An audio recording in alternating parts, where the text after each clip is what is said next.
LeBron James. Oh, LeBron James. I'm gonna give you a double dose. First, you're talking about ring culture and the bubble ring being the end all be all. Let me laugh on both of you.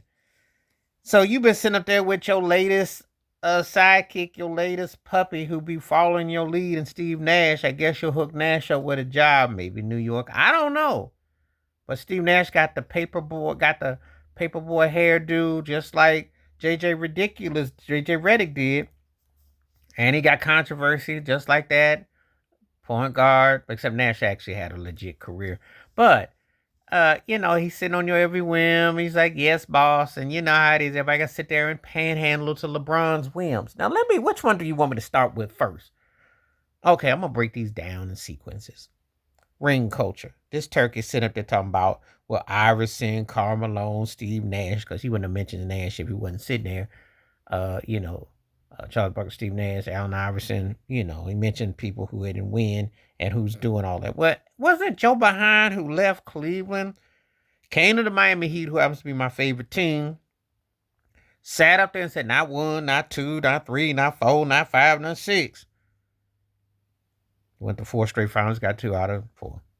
Then you ran back to Cleveland, wanted to get one for the land. Then you called yourself the GOAT. And that's what you've been on. Then you bragging about your bubble ring. But since now you can't get another ring, because let's be realistic. Not only the finances, but you owe. Your numbers don't really help nobody. And the NBA has changed. Adam Silver actually got it right with the parity. The parity is so strong that anybody, well, except if you're Charlotte. I mean, there's some teams in Philadelphia. I'm sorry. I got some subscribers when I do, certain videos and stuff. And I'm sorry, that's not gonna happen. And certain teams ain't gonna win. You do know that, right?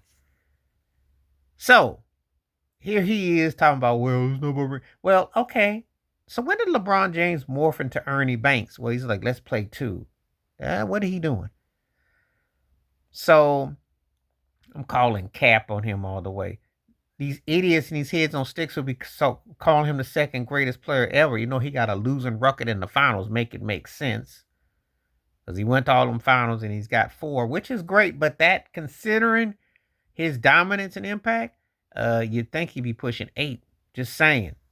So, anyway, why you chasing places that could be in places where you could go and get? Why you get rid and go with a team with Dwayne Wade and get Chris Bosh? Why you go back and get a Kyrie Irving and get a Kevin Love? Why you get an Anthony Davis and then go get a Luka Doncic? If you were just so happy with what you had, you could have just sat there in Cleveland all this time.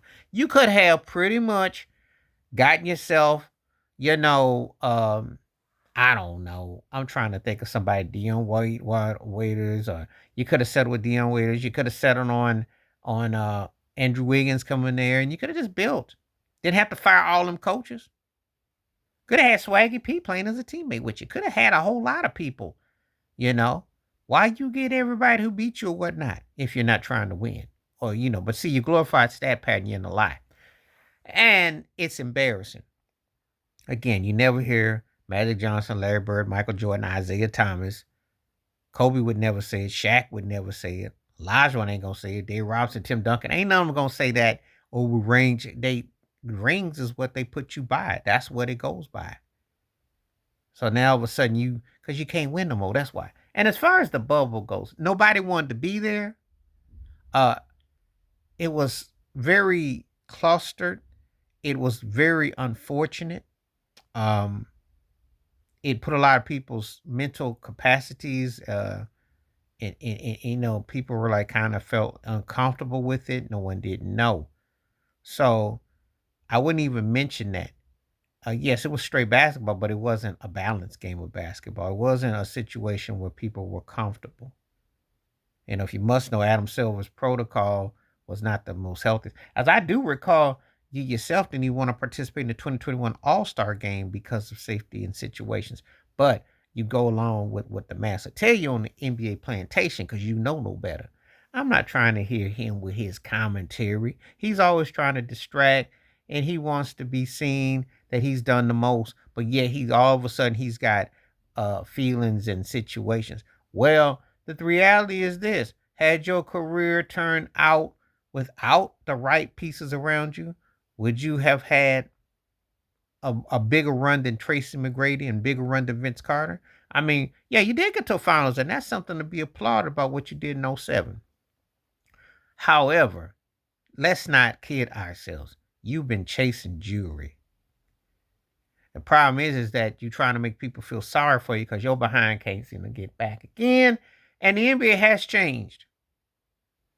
Wasn't, it was 10 years ago, everybody was chasing what Golden State and Steph was doing because Steph Curry was the most impactful player over you. And now I think it's coming to fruition because you chased all that. But guess what? You and Steph are 10 years older. And everybody plays like that now.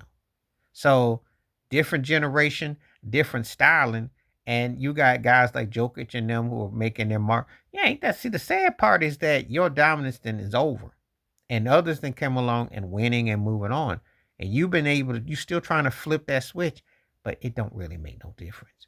But you sit there and say, of course cats want jewelry. They play to win the games. It's like Herm Edwards said, they play to win. I ain't heard nobody. And, I heard Rob Parker made up a point. You can be great without winning a ring. However, nobody put somebody at the top of it. As great as Dan Marino is, he's not going to be considered better than Patrick Mahomes, Joe Montana, and Tom Brady. But he'll definitely have a top 10 spot. He belongs. You can have a guy in the conversation, but we just don't hold people in the same accountability. Most of us don't. I know Dr. J did have Karl Malone in his all-time top 10, and I applaud Dr. J for doing it. But a lot of people don't do that. They go by your jewelry. Because the rings dictate your legacy. It just does. It just does. That's how Shaq gets put dominant with Wilt. You got to win rings, even though people downplay the significance of it. Because if you win rings, you should, especially if you were dominant, you should be held as the highest of the highest. Like Bill Russell was the highest of the highest. But, But anyway, in LeBron James' world and language, you get the kind of conversation that you expect something.